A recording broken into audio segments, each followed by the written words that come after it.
فاضل بریلوی رحمۃ اللہ علیہ فرماتے ہیں کہ قیامت میں منظر اس طرح کا ہوگا کہ نبی پاک ہمارے آگے آگے چلیں گے اور ہمیں اللہ کی رحمت کی خوشخبری سناتے جائیں گے، اور جب حضور یہ خوشخبریاں سنائیں گے تو حضور کے لبھائے مبارکہ سے پھول گریں گے اور ہم ان کو اٹھاتے جائیں گے۔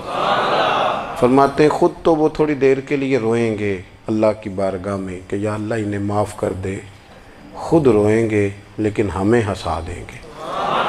پیش حق مجدہ شفاعت کا سناتے جائیں گے، آپ روتے جائیں گے پر ہم کو ہنساتے جائیں گے۔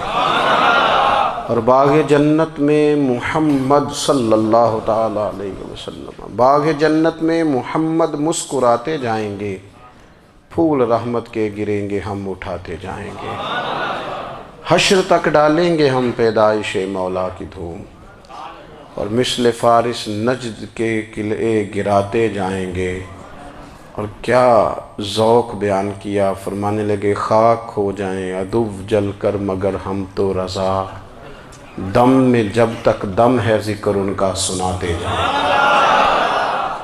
جب تک سانسوں کی ڈوری چل رہی ہے، دم میں جب تک دم ہے ذکر ان کا سناتے جائیں گے۔ اللہ تبارک و تعالیٰ نے ہمارے محبوب کریم علیہ السلام کو دنیا میں بھیجا تو فرمایا یا ایھا الناس قد جاءکم برہان من ربکم، اے لوگو تمہارے پاس تمہارے رب کی دلیل آ گئی ہے۔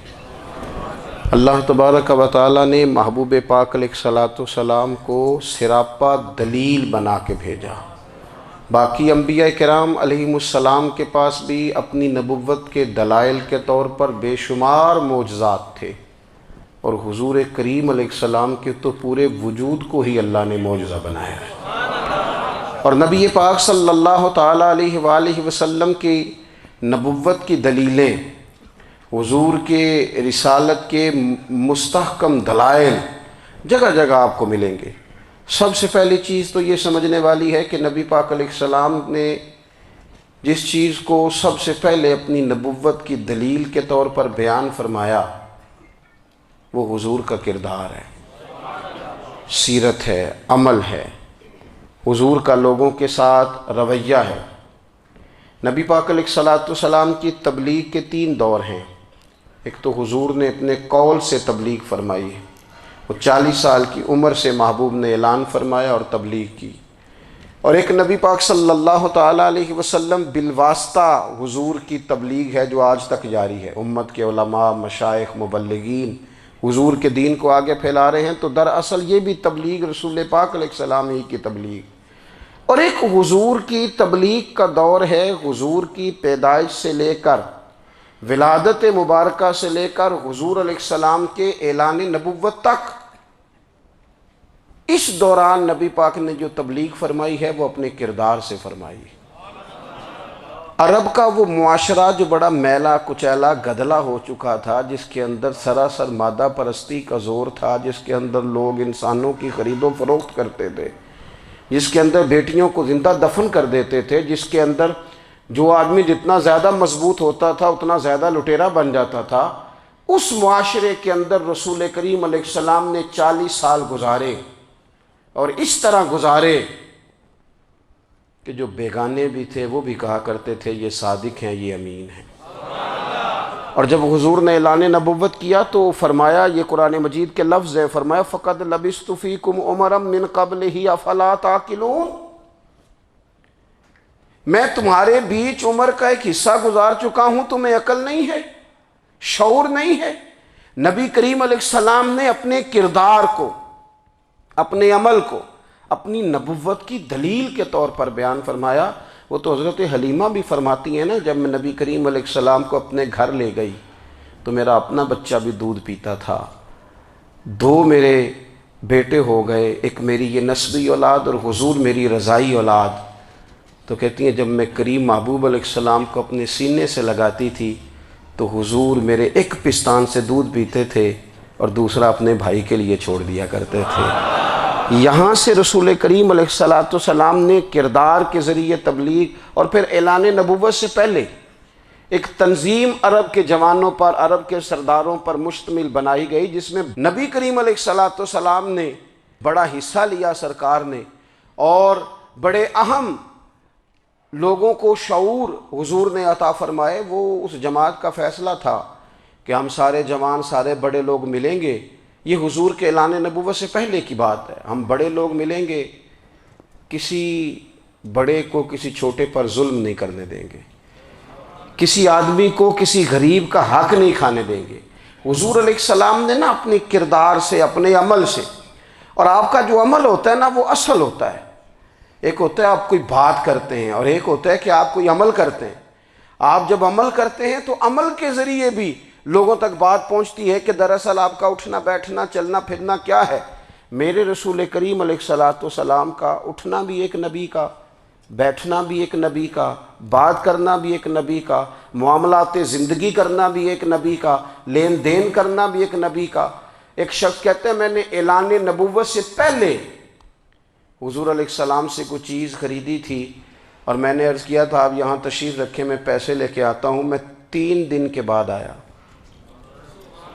دیکھو یہ بات کرنی کتنی آسان ہے، بولنی کتنی آسان ہے، پر 3 دن یہاں میرے بھائی کو کسی شخص کو 2 گھنٹے انتظار کرنا پڑ جائے تو لوگ کہتے ہیں الانتظار اشد من القتل، یہ تو قتل سے زیادہ تکلیف والا معاملہ ہے منتظر رہنا کسی کا۔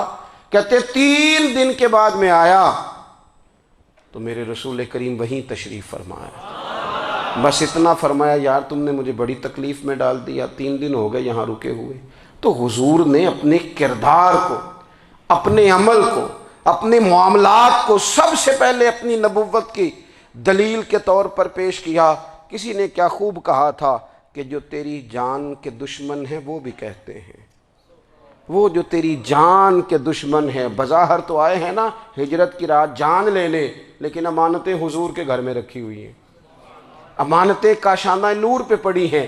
وہ جو تیری جان کے دشمن ہیں وہ بھی کہتے ہیں کہ امین تو ہے اور صداقت کی آبرو تو ہے، امین بھی تو ہے، صداقت کی آبرو تو ہے۔ تو پہلے کردار، پھر دوسری بات، اللہ تعالیٰ نے اپنے محبوب علیہ الصلاۃ والسلام کو اپنا مطلق نائب بنا کر، اپنا محبوب اعظم بنا کر، ویسے ہی سارے انسانوں کے بارے میں کہا وَإِذْ قَالَ رَبُّكَ لِلْمَلَائِكَةِ إِنِّي جَاعِلٌ فِي الْأَرْضِ خلیفہ، میں زمین میں اپنا نائب بنانے والا ہوں۔ لیکن حضور علیہ السلام تو محبوب ہے نا، حضور کی نیابت تو محبوبیت کے درجے پر فائز ہے۔ تو رسول پاک کو رب کریم نے اس طرح کا بنا کے بھیجا کہ حضرت عبداللہ ابن رواحہ رضی اللہ تعالیٰ عنہ بیان فرماتے ہیں کہ اگر حضور کوئی معجزہ نہ بھی دکھاتے، نبی کریم علیہ السلام سے کوئی اعجاز لوگ نہ بھی دیکھتے، تو محبوب کا تو چہرہ ہی اس طرح کا تھا، لوگوں نے دیکھتے جانا تھا اور کلمہ پڑھتے جانا تھا۔ لیکن باوجود اس کے میرے رسول پاک کا اعجاز یہ ہے، کمال یہ ہے کہ حضور کبھی اشارہ کر دیں تو چاند 2 ٹکڑے ہو جائے، کبھی دعا مانگ دیں تو ڈوبا ہوا سورج واپس آ جائے، کبھی محبوب گزرنے لگیں تو پتھر آپ پر سلام پڑے، کبھی حضور پہاڑ پر چڑھ جائیں تو پہاڑ وجد میں آ کر جھومنے لگیں، محبوب کا کبھی نماز پڑھاتے ارادہ بن جائے تو اللہ تعالیٰ قبلے کا رخ ہی تبدیل فرما دے۔ کیا خوبصورت سوچ ہے اور کیا نظریہ دیتے ہیں بریلی کے امام۔ فرماتے ہیں اجابت کا جوڑا عنایت کا صحرا، دلہن بن کے نکلی دعائے محمد، اور اجابت نے جھک کر گلے سے لگایا بڑی ناز سے جب دعائے محمد۔ دیکھو خدا کی رضا چاہتے ہیں دو عالم، خدا چاہتا ہے رضائے محمد صلی اللہ تعالی علیہ وسلم۔ اور ایک مقام پہ فرماتے ہیں نائب دست قدرت پہ لاکھوں سلام، نائب دست قدرت پہ لاکھوں سلام۔ تو اللہ تعالیٰ نے نبی پاک صلی اللہ تعالی علیہ وسلم کو جو اعجاز۔ پھر ایک اور بات، حضور امی ہیں، دنیا میں آ کر محبوب نے کسی سے پڑھا ہی نہیں۔ میرے محبوب نے جتنا پڑھا ہے رب کریم سے ہی پڑھا ہے۔ الرحمن علم القرآن خلق الانسان، رحمان نے قرآن سکھایا پھر انسان بنایا۔ اللہ تبارک و تعالیٰ کی بارگاہ کرم سے حضور نے لیا۔ رسول کریم امی ہیں، یہ بھی حضور کی نبوت پر ایک بڑی دلیل۔ دیکھو ایک ہوتا ہے کوئی آدمی بچپن سے ہی کسی چیز سے شغف رکھے اور جب اس کی عمر بڑی ہو جائے تو کہتے ہیں اس کا تجربہ بڑا ہو گیا ہے، یہ پہلے کچھ شعر کہتا تھا، کوئی ادبی جملہ کہتا تھا، تو اب اس کی یہ کام کرتے کرتے عمر بڑی ہو گئی ہے تو رسوخ حاصل ہو گیا۔ 40 سال کی عمر مبارک تک نبی کریم نے ایک شعر بھی نہیں کہا۔ حضور علیہ السلام نے کبھی کوئی ایسی بات، ویسے تو حضور کی ہر بات حکمت والی، لیکن جس کو عرب کے لوگ اپنے لہجے میں شاعری یا اپنے لہجے میں ادب کہتے تھے، وہ حضور نے بیان نہیں فرمایا۔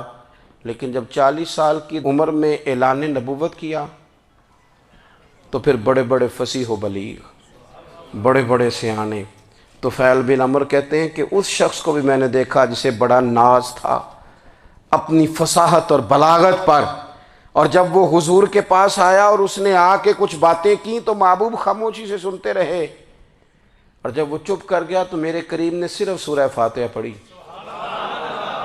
کبھی اٹھتا تھا، کبھی بیٹھتا تھا، کبھی غور کرتا تھا، کبھی دائیں جاتا تھا، کبھی بائیں جاتا تھا، پھر کہنے لگا بتاؤ نا کلام کس کا ہے؟ فرمایا اس رب کا، اس رب کا، اس رب کا جس کا میں رسول بن کے آیا ہوں۔ نبی کریم صلی اللہ تعالیٰ علیہ وسلم امی ہیں، لیکن حضور نے کائنات کے رازوں سے پردے ہٹا دیے، نبی کریم نے جینے کے سلیقے بتا دیے، حضور نے ہر شخص کو اس کے مقصد حیات سے آگاہ کر دیا۔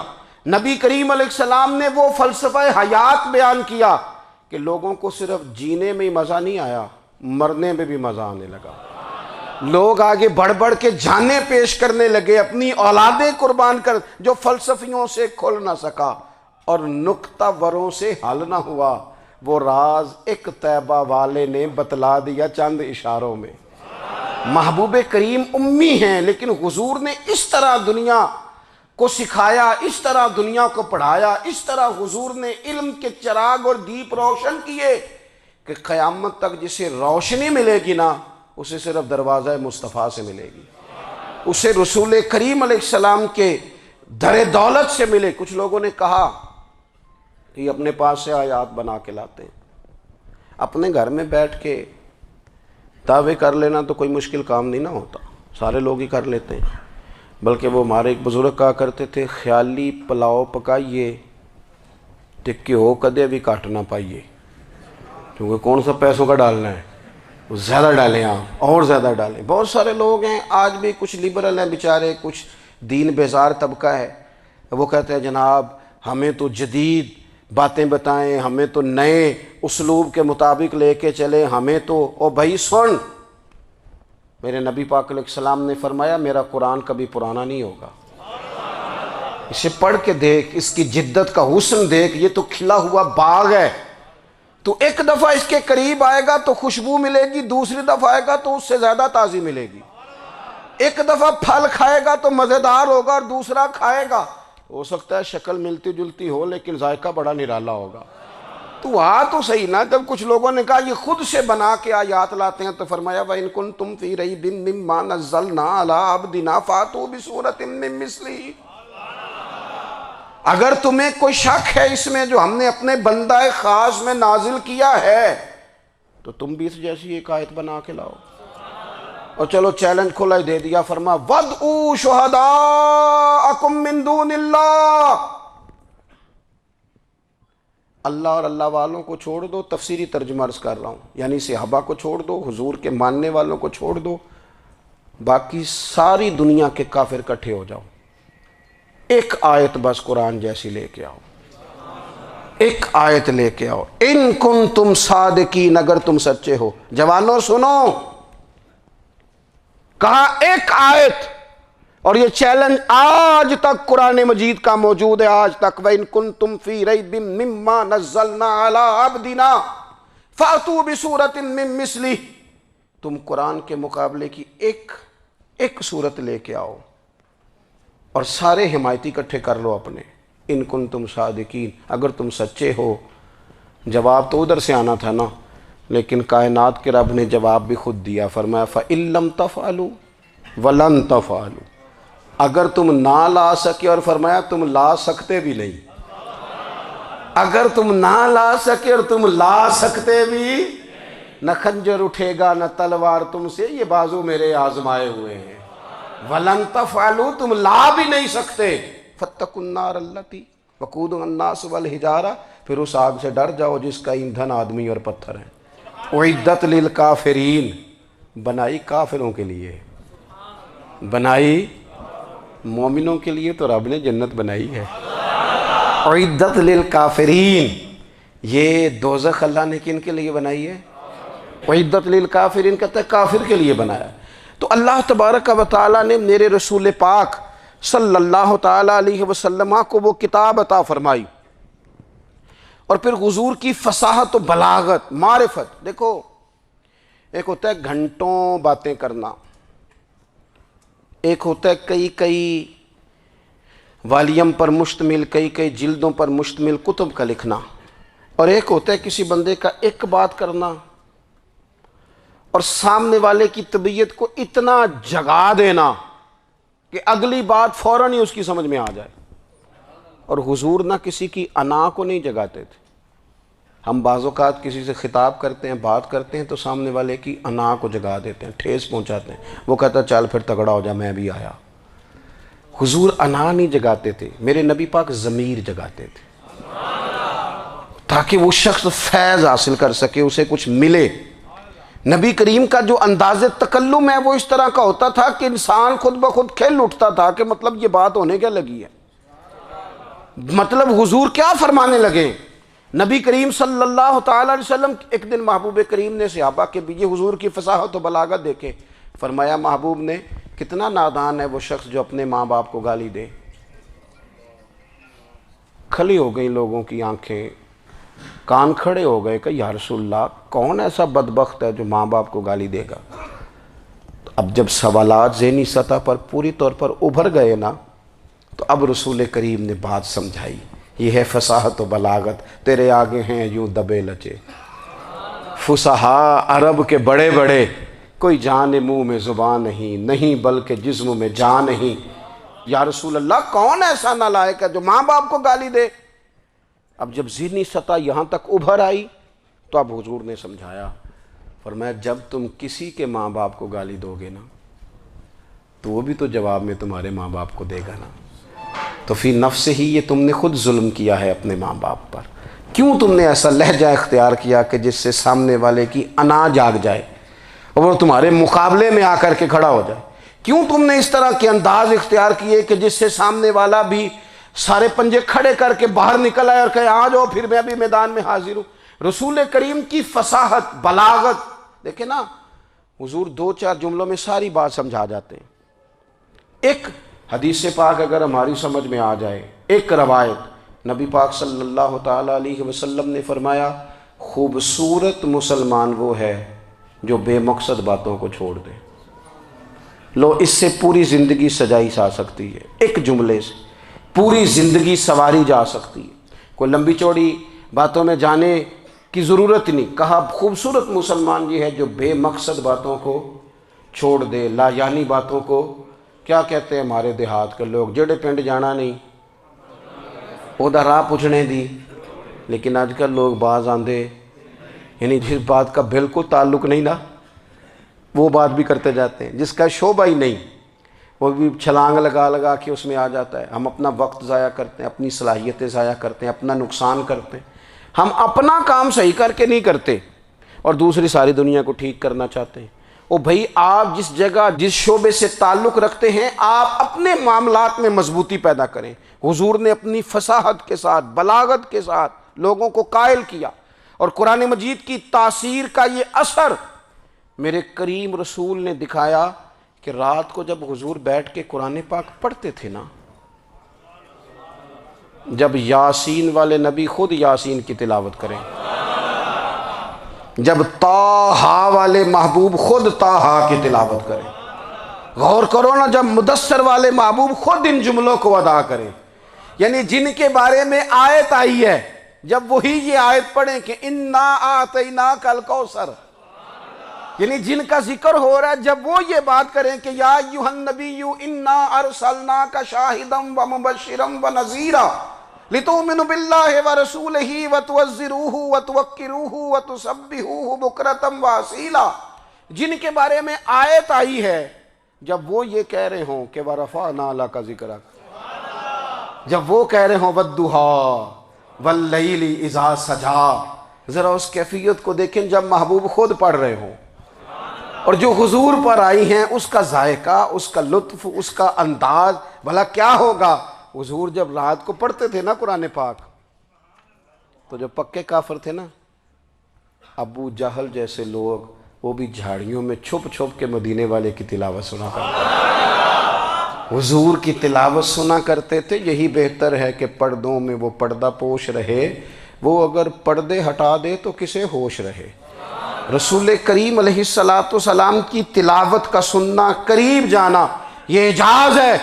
حضرت فاروق اعظم کہتے ہیں میں طبیعت کا بڑا ڈاڈا تھا، مزاج کا بڑا سخت تھا، زندگی ہمیشہ ڈٹ کر گزاری، باتوں پر کھڑا رہنا آتا تھا، پر جب میری بہن نے مجھے چند آیتیں سنائی نا تو میں تڑپ ہی گیا۔ کروں آیا سا مار مقامنے نو، ہن مینو مار دے لے چلو، اوے متے عمر دی عمر برباد ہو جائے، جتھے عمر سوار دے لے چلو۔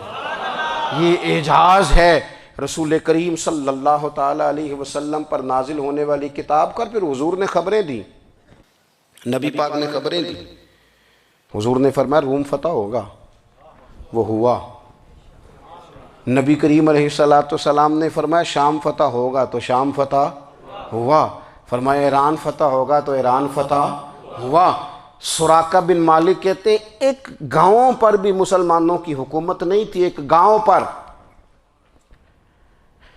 حضور مکہ مکرمہ سے نکل رہے تھے، مدینہ طیبہ تشریف لے جا رہے تھے، ابھی راستے میں تھے، میں 100 سرخ اونٹوں کے لالچ میں معاذ اللہ حضور کو گرفتار کرنے پہنچ گیا۔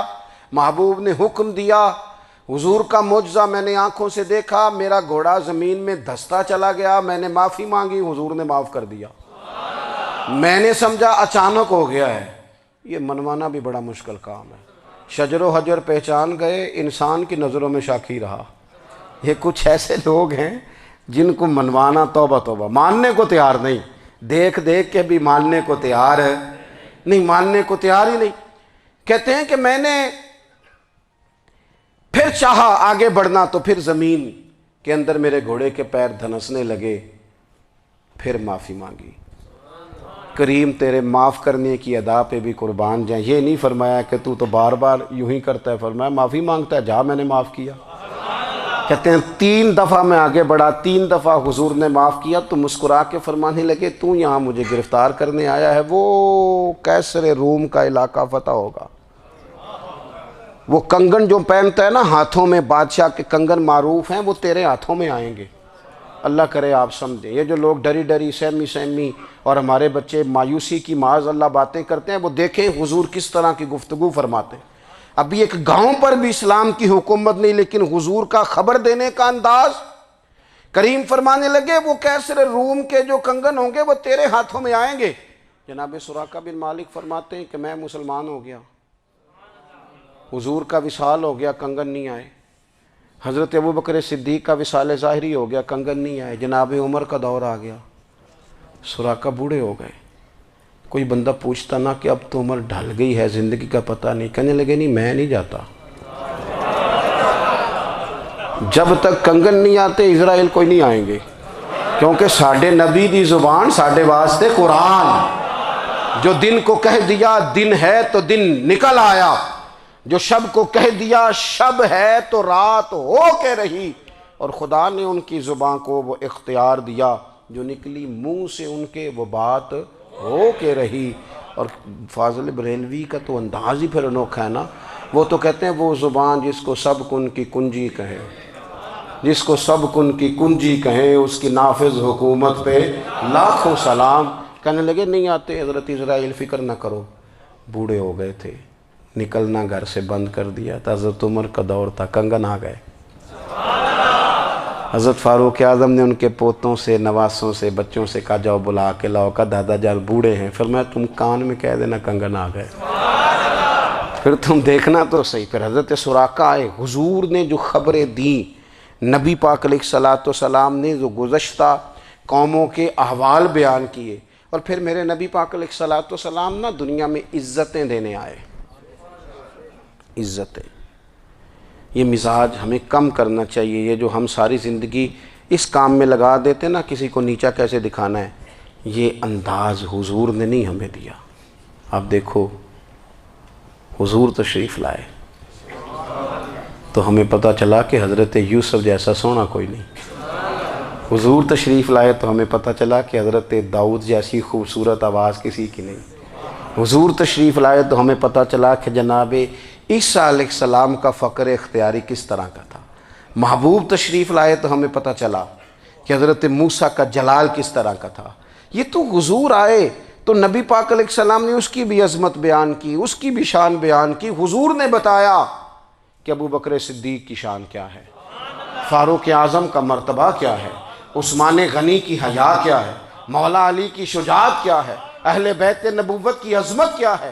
حضور آئے عزتیں دینے، ماں کو عزت دی مدینے والے رسول نے، کہا جس کا باپ راضی ہو گیا اس کا رب راضی ہو گیا۔ فرمایا جو 2 بیٹیاں 3 بیٹیاں 4 بیٹی بہنیں یا ایک بیٹی یا بہن بیاہ کے آ گیا نا، اس طرح میری 2 انگلیاں جڑی ہوئی ہیں، میرے ساتھ جڑ کے جنت میں جائے گا۔ رسول کریم صلی اللہ تعالی وسلم نے عزت دی۔ حضور عزتیں دینے، کوئی اعزاز نہیں، ان پڑھ بندہ ہے، سادہ ہے، غریب ہے، مزدوری کرتا ہے، ہاتھوں پہ چھالے، یا رسول اللہ اس کا بھی کوئی اعزاز ہے؟ قربان جائیں، میرے کریم نے عزت دی، فرمایا محنت کر کے روزی کمانے والا تو اللہ کا دوست ہے، یہ اینٹیں اٹھانے والا، یہ مشقتیں کرنے والا، یہ صبح دیہڑی پہ جانے والا، یہ بیچارہ جو اچار سے روٹی کھاتا ہے، تو نے ہر شخص کی قسمت میں یہ عزت لکھی اور آخری خطبے کی صورت میں وصیت لکھی۔ رسول کریم نے ہر بندے کو اعزاز دیا، عظمتیں دی، حضور عزتیں دینے آئے، نبی پاک علیہ السلام نے اعزازات دیے، حضور نے نوازا، یہ ساری چیزیں میرے رسول پاک کی تشریف۔ اور پھر یہ جو حضور کے صحابہ اور اہل بیت ہیں نا، یہ بھی میرے نبی پاک کی نبوت کی دلیل ہے۔ اتنی جلدی انقلاب آیا نہیں کرتے، وہ کل تک جو رہزن تھے حضور نے راہبر بنا دیے، وہ لوگ جو کل تک ایک دوسرے کے گلے کاٹ کے کھاتے تھے، ایک دوسرے کو مارتے تھے، تکلیف پہنچاتے تھے، برادری ازم پہ لڑتے تھے، حضور نے بھائی بھائی بنا دیے۔ ایک پلیٹ میں کھانا کھانے لگے، سیدنا بلال حبشی، صہیب رومی، سلمان فارسی، حضور نے یوں کر کے ملا دیا۔ نبی کریم علیہ السلام نے تقسیمیں ختم کر دی دنیا میں، حضور کے صحابہ نے اپنا کردار اس طرح کا دکھایا، اتنا بلند کیا، اور صحابہ کرام علیہم رضوان اس کو دیکھ کر اتنی بلندیوں پہ گئے کہ گواہیاں اللہ کا قرآن دیتا ہے۔ فرمایا محمد الرسول اللہ والذین معہ اشداء علی الکفار رحماء بینہم تراہم رکعا سجدا یبتغون فضلا من اللہ ورضوانا۔ فرمایا یہ جو میرے محبوب کے ساتھ والے ہیں کافروں پر سخت ہیں، آپس میں نرم دل ہیں، تم جب بھی انہیں دیکھو گے سجدے کرتے دیکھو گے، رکوع کرتے دیکھو گے، تم انہیں دیکھو گے اللہ کی رضا کے متلاشی ہیں۔ انہیں ساری مادہ پرستی سے نکال کر محبوب نے رب کی رضا کے رستے پہ ڈال دیا۔ میرے نبی کریم سید عالم صلی اللہ تعالیٰ علیہ وسلم کی نبوت کے دلائل کے طور پر یہ ساری چیزیں آئیں۔ بس میں بات سمیٹنے لگا ہوں، حضور کا جو اخلاق ہے نا، وہ بھی نبی کریم علیہ السلام کی نبوت کی بہت بڑی دلیل ہے۔ وَإِنَّكَ لَعَلَىٰ خُلُقٍ عَظِيمٍ۔ محبوب ہم نے آپ کو نا خلق عظیم کا مالک بنایا ہے۔ کچھ لوگ سمجھتے ہیں صرف آپ کا بولنے کا انداز ٹھیک ہو تو آپ با اخلاق ہیں، نہیں بھائی، بولنے کا انداز ٹھیک ہونا با اخلاق نہیں، سچ بولنا اخلاق کی علامت ہے۔ آپ کا حق بات کرنا اخلاق ہے، آپ کا صحیح گواہی دینا اخلاق ہے، آپ کا اللہ تعالیٰ کی طرف سے آزمائش آنے پر صبر کا مظاہرہ کرنا اونچا اخلاق ہے۔ رب نعمت دے تو آپ کا وجود ڈھلتا جائے شکر میں، یہ اخلاق ہے۔ رب کریم اگر آپ کو کسی وقت کسی آزمائش میں اپنی حکمت سے ڈالتا ہے تو عزت نفس کو برقرار رکھنا، خودداری کو برقرار رکھنا، یہ اخلاق۔ نبی پاک نے اعلیٰ ترین اخلاق کی بات بتائی، اعلیٰ ترین۔ حضور نے لوگوں سے بیعت لیتے وقت کہا تھا میرے ہاتھ پر بیعت کرو، چوری نہیں کرو گے۔ نبی پاک علیہ السلام نے مختلف امور پر بیعت لی۔ حضرت حکیم بن حزام کہتے ہیں حضور نے میرے ہاتھ پہ ہاتھ رکھ کے کہا میرے ہاتھ پہ ہاتھ رکھ کے بیعت کرو کہ کسی دنیا دار سے سوال نہیں کرو گے، خودداری سے زندگی گزارو گے، عزت نفس سے، جو رب نے تمہیں دیا ہے تم اس پر راضی رہو گے، لوگوں کی جیبوں کو ٹٹولنا، دوسروں کی دولتوں پہ راج کرنا، دوسروں کے مال پر نگاہیں ڈالنا اللہ کے حبیب نے پسند نہیں فرمایا۔ فرمایا بیعت کرو کہ تم کبھی کسی سے سوال نہیں کرو گے۔ حد ہو گئی، نبھانے والوں نے پھر اس عہد کو نبھایا اور کمال کر دی۔ حضرت حکیم بن حزام گھوڑے پہ بیٹھے تھے، ہاتھ میں درہ تھا، وہ زمین پہ گر گیا، قریب غلام کھڑا تھا، حضرت حکیم بن حزام خود گھوڑے سے اترے، درہ اٹھایا، دوبارہ گھوڑے پہ بیٹھے۔ غلام عرض کرنے لگا حضور مجھے بتا دیتے میں اٹھا کے دے دیتا۔ آنکھیں چمک اٹھیں، فرمانے لگے کیسے بتا دیتا؟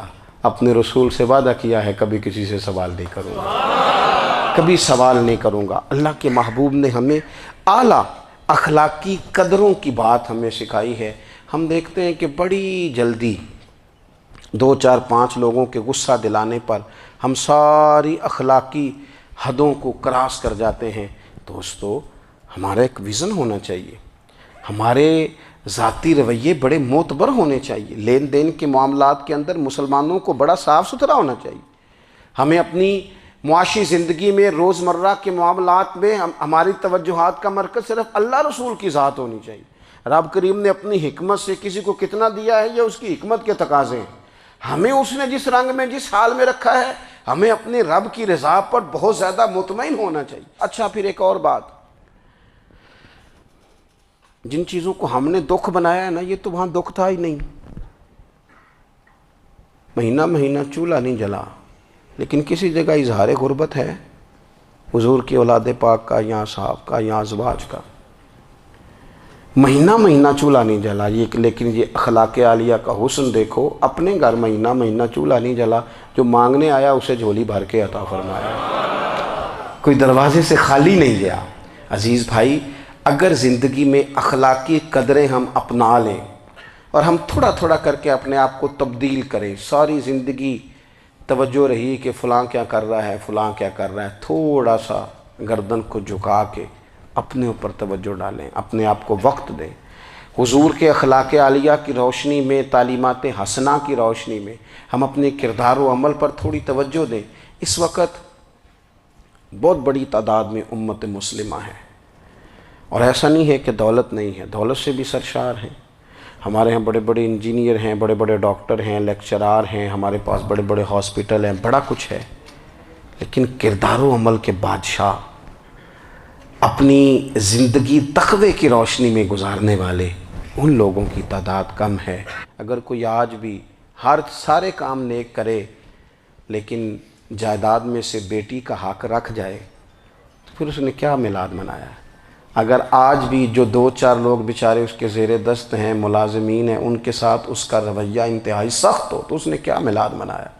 اگر آج بھی وہ برادری ازم کی بنیاد پر دوستیاں کرے اور چھوٹے بڑے کی وہ تقسیم رکھے، جسے حضور نے فرمایا کہ قبیلے تو تعارف کے لیے، ورنہ کسی عربی کو اجمی پر، گورے کو کالے پر کوئی فضیلت نہیں۔ اگر کوئی آج بھی اس برادری ازم کا قائل ہے پھر اس نے کیا میلاد منایا؟ اگر کوئی شخص آج بھی اپنے آپ کو مادہ پرستی میں پوری طرح دھکیل چکا ہے اور رضا الہی کا مسافر نہیں بنا تو اس نے کیا میلاد منایا؟ اپنی طبیعتوں میں روحانی تبدیلی اور وہ خاص افکار جو حضور اپنے غلاموں میں پیدا فرماتے ہیں، ان افکار کو پیدا کرنا، سوچوں کو بدلنا، سوچوں کو، نظریات کو بدلنا، اپنے روزمرہ کے معاملات کا جائزہ لینا کہ ہم کس طرح آگے بڑھ سکتے ہیں اور کس طرح ہم ایک بہترین امتی اور ایک بہترین مسلمان بن سکتے ہیں، اس پر توجہ دینا، یہ میلاد ہمیں سبق دیتا ہے۔ اللہ تعالیٰ مجھے اور آپ کو عمل کی توفیق عطا فرمائے۔ آخر دعوایا ان الحمدللہ۔